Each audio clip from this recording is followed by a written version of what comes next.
Picture this. You're 75 years old. You wake up in the morning and instead of reaching for pain medication you simply stand up. No groaning. No stiffness. No need to hold onto the nightstand for support. You walk to the kitchen with confidence. Your knees don't ache. Your back feels strong.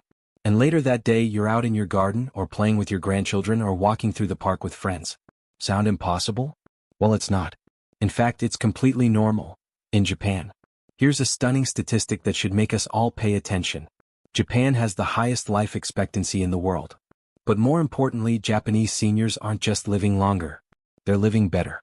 At age 70, the average Japanese person has the mobility and physical function of a Western person who's 10 years younger. Think about that for a moment. A decade of difference. A whole 10 years. So what's their secret? Is it genetics? Is it some expensive treatment only available in Tokyo hospitals? Is it a special diet that costs a fortune? No, and no. The answer is both simpler and more powerful than you might imagine. And today I'm going to share with you the 5 specific exercises that have transformed the lives of thousands of Japanese seniors. Exercises so simple you can start doing them today right in your own home without any equipment whatsoever. By the end of this video you'll know exactly what to do. And if you commit to these 5 exercises, I promise you, 3 months from now you'll feel like a different person. So let's begin. Before we dive into the exercises themselves, I want to share something with you that changed my entire perspective on aging. I spent 3 months researching senior wellness programs across Japan. From Okinawa to Tokyo. From small mountain villages to bustling cities. And everywhere I looked I saw the same thing. People in their 70s, 80s, even 90s, moving with grace and confidence. Living independently. Taking care of themselves. Enjoying life fully. And when I dug deeper, I discovered something remarkable. These seniors weren't doing complicated workout routines. They weren't spending hours in gyms. They weren't following some intense training program designed for athletes. Instead, they were practicing 5 simple movements. Movements based on traditional practices and backed by modern science. Movements that work with your body's natural design, not against it. These aren't exercises that will leave you exhausted or in pain. They're gentle. They're effective. And they've been proven to work by researchers at institutions like Kyoto University, Tokyo Metropolitan Institute of Gerontology, and yes, even Harvard Medical School has studied and validated these approaches. The 5 exercises we're about to explore together work on different aspects of your physical health. They improve balance, which prevents falls. They strengthen your core, which protects your back. They increase flexibility, which keeps you mobile. They boost circulation, which energizes your entire body. And they enhance coordination, which keeps your mind sharp. Now, I know what some of you might be thinking. I'm too old to start exercising now. Or, my body just can't do what it used to do. Or, I've tried exercise programs before and they didn't work for me. I hear you. I really do.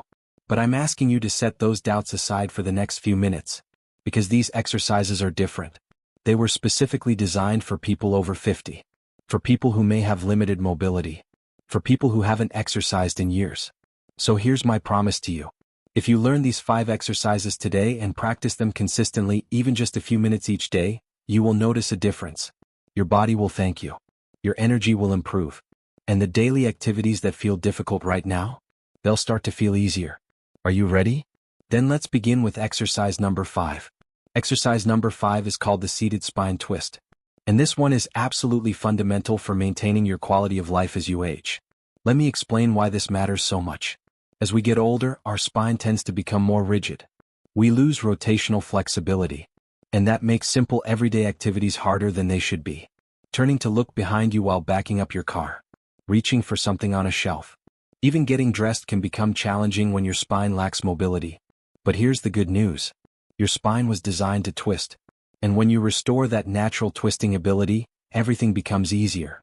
The seated spine twist is practiced by thousands of seniors across Japan, often as part of their morning routine. Research from Tokyo Metropolitan Institute of Gerontology found that seniors who performed regular spinal rotation exercises showed a 40% improvement in functional mobility over just 12 weeks. 40%. That's remarkable. So how do you do it? It's beautifully simple. Sit comfortably in a chair with your feet flat on the floor, about hip-width apart. This is important. Your feet should be firmly planted, giving you a stable base.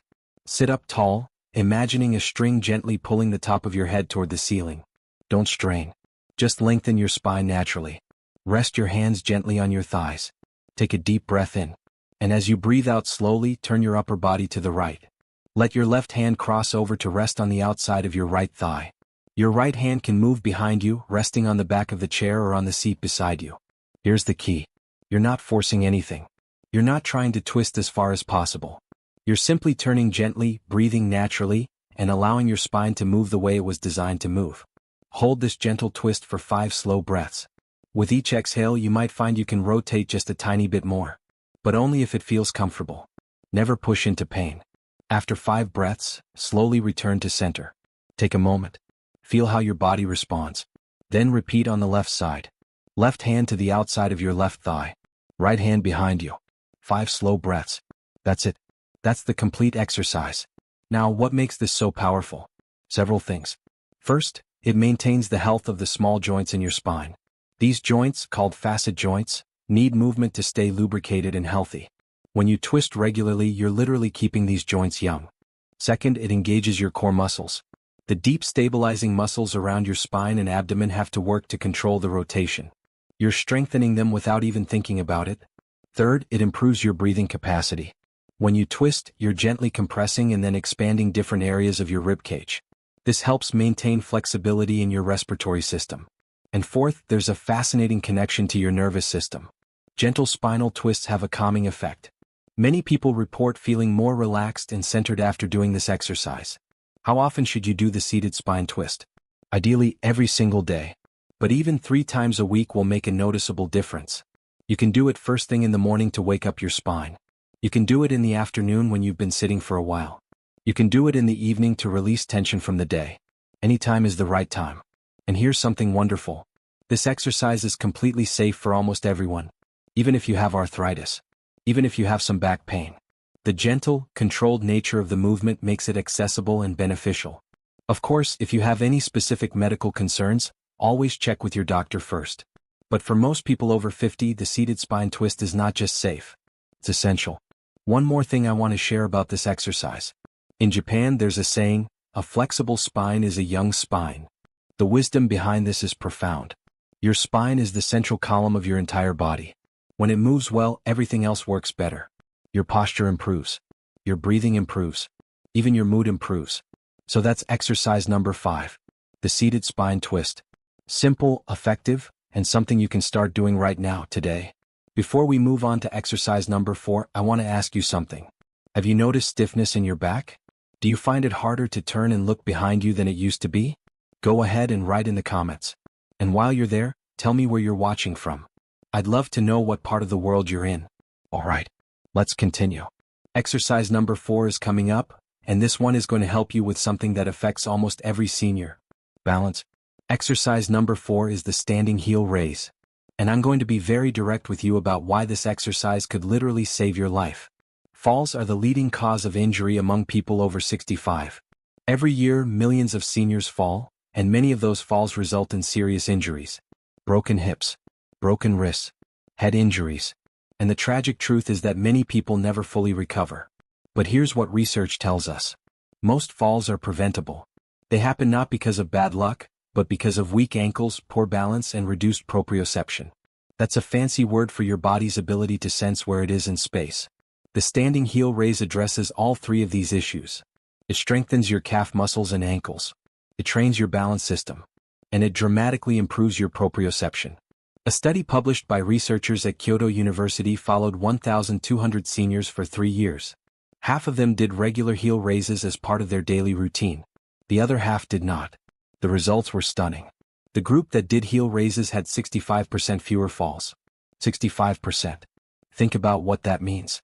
If this one simple exercise could reduce your risk of falling by nearly 2/3, isn't it worth doing? So let's learn exactly how to do it properly and safely. Start by standing next to a sturdy chair or counter. Something solid that you can hold onto if you need to. This is important. We're building balance, but we're doing it safely. Always have support nearby. Stand with your feet about hip width apart. Not too wide, not too narrow. Just comfortable and natural. Place one hand lightly on your support. You're not gripping it tightly. You're just touching it, ready to use it if needed. Now here's the movement. Slowly rise up onto the balls of your feet, lifting your heels off the ground. Imagine you're trying to reach something on a high shelf. Your body lengthens, your calf muscles engage, and you rise up smoothly. Hold at the top for just a moment. 1 second is enough. Feel the muscles in your calves working. Notice how your body naturally adjusts to maintain balance. Then slowly lower back down. Take 2 or 3 seconds to lower.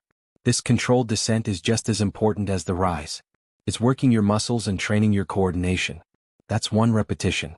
And for your first time doing this, I recommend starting with just 8 to 10 repetitions. That's enough to get the benefit without overdoing it. Now, as you get stronger and more confident, you can make this exercise more challenging. And this is where it gets really interesting. Once you can do 10 heel raises easily while holding the chair, try doing them with just fingertips touching the support. Then, eventually try doing them with no hands at all. Just standing freely. Some of you might even progress to doing heel raises on 1 leg at a time. This is an advanced variation, and it's incredibly effective for balance. But only progress to that level when you're ready. There's no rush. This isn't a competition. Let me tell you about the specific benefits you'll notice from regular heel raises. First, your ankles will become significantly stronger. Strong ankles are your first line of defense against falls. When you step on an uneven surface, or when you stumble slightly, strong ankles can catch you and keep you upright. Second, your calf muscles will develop better endurance. This matters more than you might think. Your calves are working every time you walk, every time you climb stairs, every time you stand up from a chair. When they're strong, all of these activities become easier. Third, your balance will improve dramatically. The act of rising onto your toes requires your body to make hundreds of tiny adjustments. Your nervous system learns to control these adjustments automatically. Over time, you become more stable in all your daily activities. Fourth, your circulation improves. Your calf muscles act as a pump, pushing blood back up toward your heart. When you work these muscles regularly, you're helping your entire circulatory system function better. This can reduce swelling in your feet and legs, and it gives you more energy. And there's one more benefit that many people don't expect. Confidence. When you know your balance is good, when you trust your ankles and your legs, you move through the world differently. You're less hesitant, less fearful, more willing to go places and do things. In traditional Japanese wellness programs, heel raises are often called fountain of youth exercises, because people who do them regularly maintain the walking ability and independence of someone much younger. Now, let me share some important safety tips for this exercise. Always have support nearby when you're starting out. Don't try to prove how strong you are by doing this without support until you're truly ready. That's not courage. That's risk. If you feel dizzy at any point, stop immediately and sit down. Dizziness can be a sign of blood pressure changes or other issues that need medical attention. Wear supportive shoes when you're learning this exercise. Once you're very comfortable with the movement, you can do it barefoot if you prefer. But initially, shoes provide stability. And here's something important. If you have neuropathy, diabetes, or any condition that affects sensation in your feet, please work with a physical therapist to ensure you're doing this exercise safely.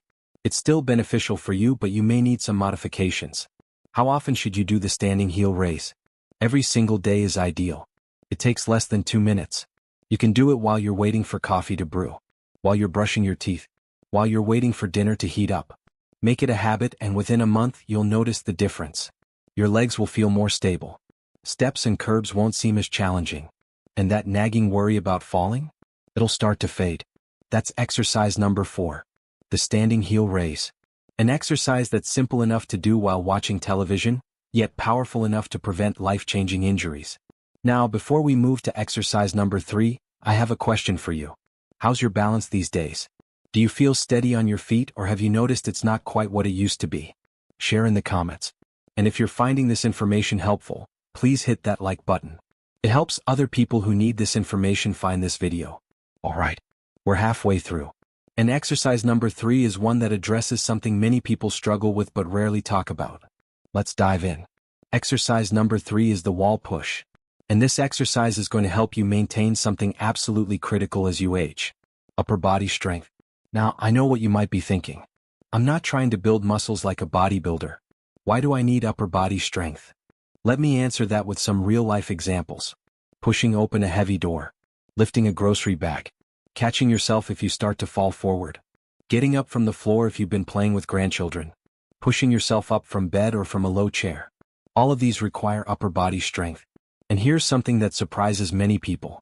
Upper body strength is directly connected to bone health. When you work the muscles in your arms, shoulders, and chest, you're also strengthening the bones in those areas. This is crucial for preventing fractures as you age. Research from Stanford University found that seniors who maintained upper body strength had significantly better functional independence. They could live on their own longer. They required less assistance with daily activities. And they reported higher quality of life. The wall push gives you all these benefits without the risks associated with traditional push-ups on the floor. It's the perfect modification that's actually more appropriate for people over 50. So let's learn how to do it correctly. Find a clear wall space. You'll want to stand about 2 feet away from the wall. Maybe a bit closer if you're just starting out. Your feet should be shoulder width apart, positioned firmly on the ground. Place your palms flat against the wall, roughly at shoulder height and shoulder width apart. Your fingers should point upward. This is your starting position. Now here's the movement. Keep your body in a straight line from your head to your heels. Don't let your hips sag backward and don't let your bottom stick out. Imagine someone could draw a straight line down your body. Slowly bend your elbows and lean your body toward the wall. Your elbows should angle slightly outward and downward, not straight out to the sides. Keep that straight body line as you lower yourself toward the wall. Go as far as feels comfortable. For some people, that might mean their nose almost touches the wall. For others, it might only be a few inches of movement. That's perfectly fine. You're working within your own range. Then push yourself back to the starting position. Use your arms, your chest, and your shoulders to push away from the wall. Return to that starting position with your arms straight. That's 1 repetition. And I recommend starting with 8 to 10 repetitions. Take your time. Focus on control, not speed. Now, let me tell you about the specific muscles you're working with the wall push. Your chest muscles, the pectorals, are the primary movers. These are the muscles that help you push things, hug someone, or catch yourself if you stumble forward. Your shoulder muscles, the deltoids, are working hard to control the movement. Strong shoulders are essential for reaching, lifting, and maintaining good posture. Your triceps, the muscles on the back of your upper arms, are engaged throughout the movement. These are often weak in people who don't exercise, and when they're weak, your arms can't support your body weight effectively. And here's something many people don't realize. Your core muscles are working during wall pushes too. To maintain that straight body line, your abdominal muscles and back muscles have to engage. You're getting a bonus core workout.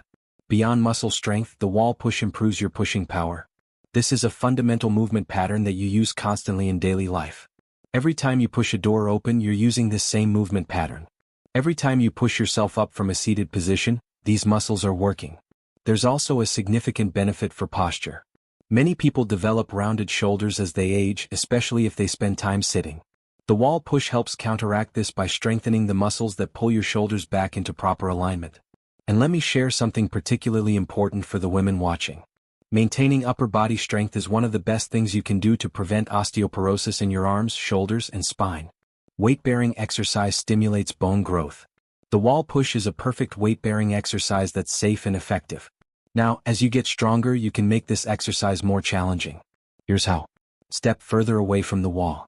The greater the angle of your body, the more challenging the exercise becomes. Someone very strong might stand 3 or even 4 feet from the wall. You can also slow down the movement. Instead of taking 1 second to lower and 1 second to push back, try taking 3 seconds each direction. This time under tension makes the exercise significantly harder. And here's an advanced variation. Try doing wall pushes with your hands positioned closer together so your thumbs are almost touching. This shifts more work to your triceps and is a great progression once the standard version becomes easy. But remember, there's no rush to progress. If the basic wall push at 2 feet away continues to challenge you, keep doing it exactly as you are. The goal isn't to make things harder. The goal is to maintain your strength and function. Let me share a story that illustrates why this matters. A woman named Margaret, she was 73 years old, participated in a senior wellness program in Osaka. She had stopped doing many activities because she felt weak and worried about falling. After 8 weeks of doing wall pushes 3 times per week, she told the program director something wonderful. She said, "I don't feel fragile anymore. That's the real benefit. It's not just about muscle. It's about how you feel, how you see yourself, your confidence in your own body." How often should you do wall pushes? 3 times per week is ideal. Your muscles need time to rest and recover between sessions, so you don't want to do this every single day. But 3 times per week with a day of rest in between is perfect for building and maintaining strength. You can do them in the morning to energize yourself for the day. You can do them in the afternoon as a break from sitting. The specific time doesn't matter. What matters is consistency. One important note. If you have any shoulder problems, rotator cuff issues, or shoulder pain, please start very gently with this exercise. Stand close to the wall so the movement is small. If you feel any pain, stop and consult with a physical therapist. The exercise is beneficial for shoulder health, but it must be done within your comfortable range.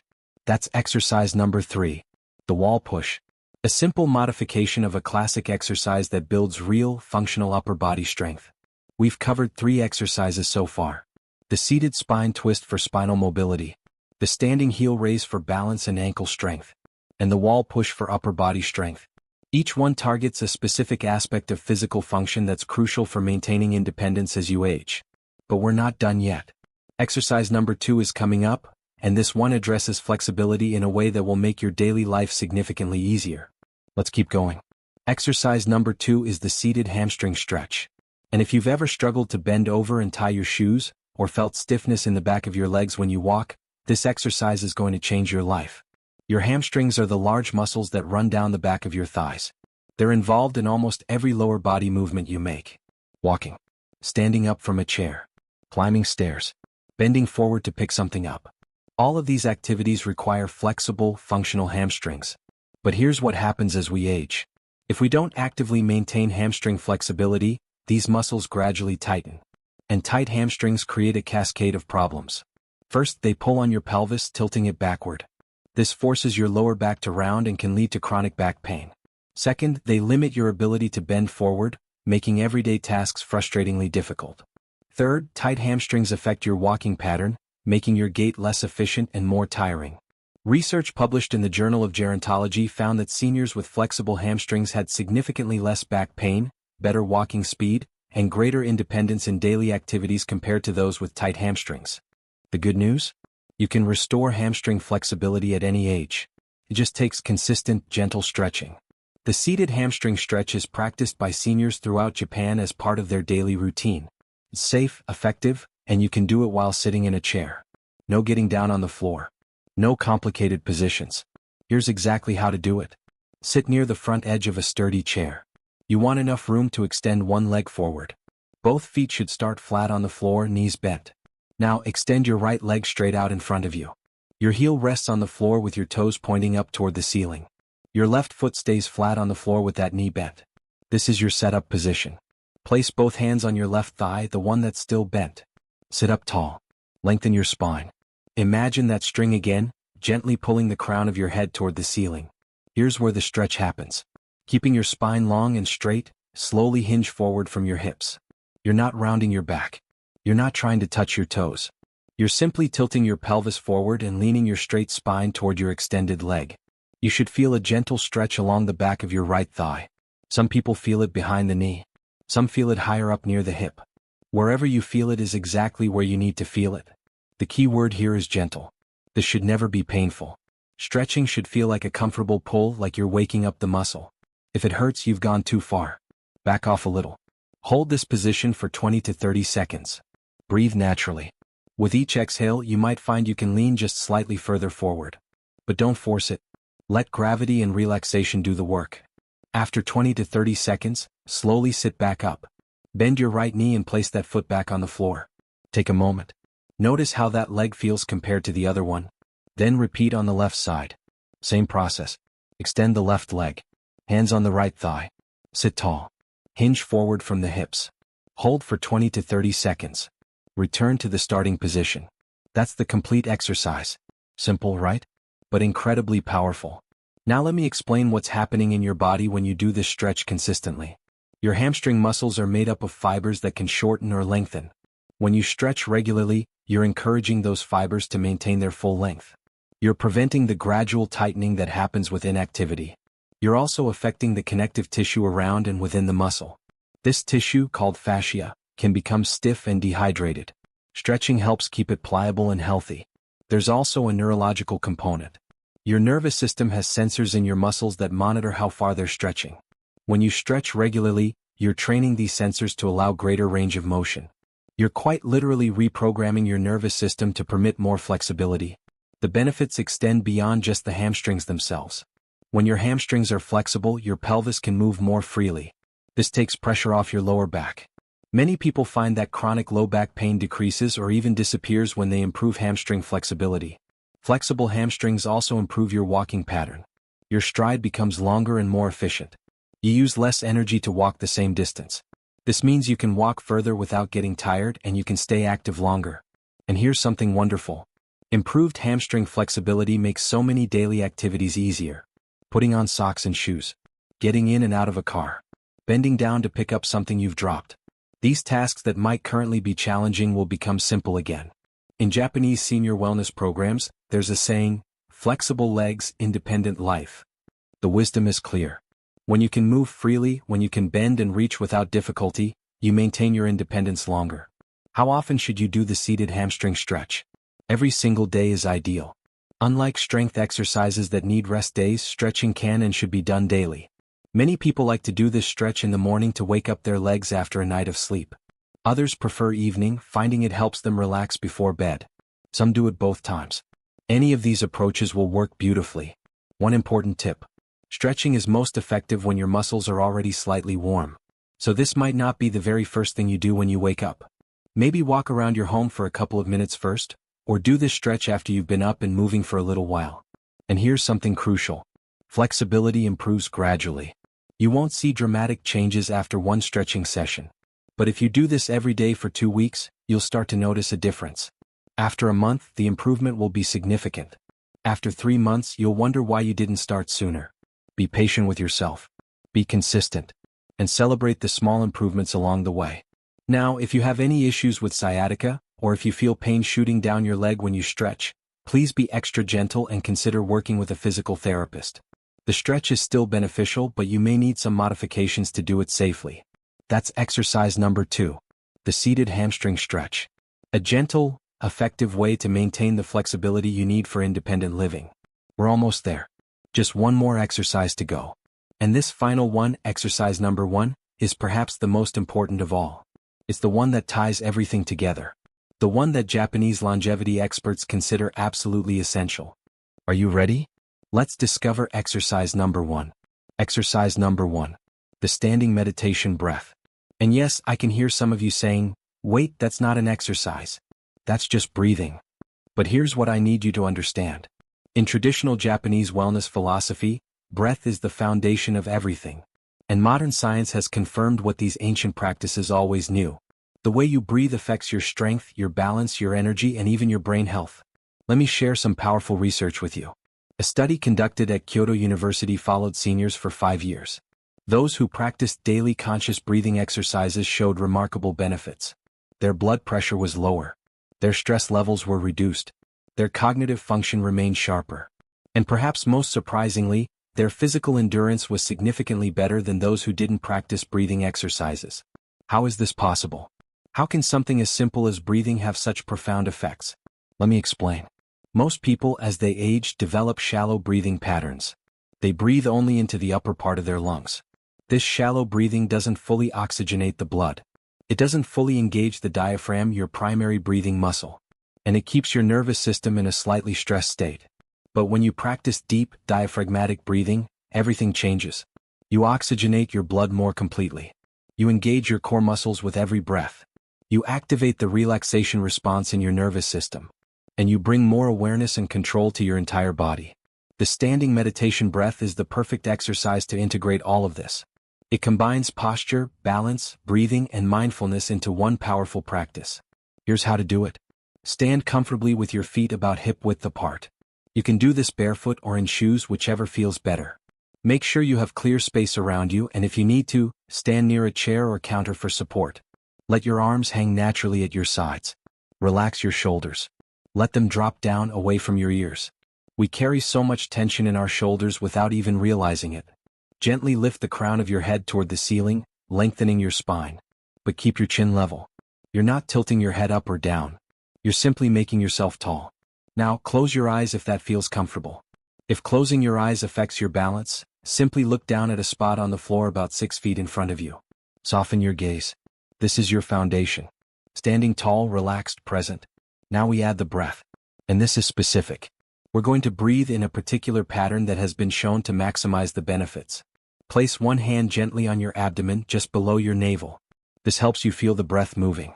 Take a slow, deep breath in through your nose. As you inhale, imagine you're filling your belly first like a balloon expanding. Feel your hand rise as your abdomen expands. Continue breathing in, filling your middle chest, then your upper chest. This should take about 4 seconds. For slow counts. At the top of the breath, pause for just a moment. 1 second. Hold that fullness. Then slowly exhale through your nose or mouth, whichever is more comfortable. Empty your upper chest first, then your middle chest, then finally your belly. Feel your hand lower as your abdomen contracts. This exhalation should take about 6 seconds. 6 slow counts. At the bottom of the breath, pause again for 1 second before beginning the next inhalation. That's 1 complete breath cycle. Inhale for 4. Pause. Exhale for 6. Pause. Continue this pattern for 5 to 10 complete breath cycles. That's about 2 to 3 minutes of practice. Now, let me tell you what's happening in your body during this exercise. First, the deep breathing is fully oxygenating your blood. Every cell in your body receives more oxygen. This increases your energy at a cellular level. It's like turning up the power in your entire system. Second, the act of standing while doing this deep breathing is training your balance system. Your body has to make constant tiny adjustments to keep you stable while you're focused on breathing. This trains your proprioception, that sense of where your body is in space. Third, the diaphragm, your primary breathing muscle, is getting a full workout. And here's what many people don't realize. Your diaphragm is connected to your core stability. When you strengthen your diaphragm through deep breathing, you're also strengthening your core support. Fourth, the specific pattern of breathing with a longer exhale than inhale activates your parasympathetic nervous system. This is your rest and digest system. It lowers your heart rate. It reduces stress hormones. It helps your body heal and repair itself. Fifth, the focused attention required to maintain this breathing pattern is a form of meditation. You're training your mind to focus. This has been shown to improve cognitive function, reduce anxiety, and enhance overall mental clarity.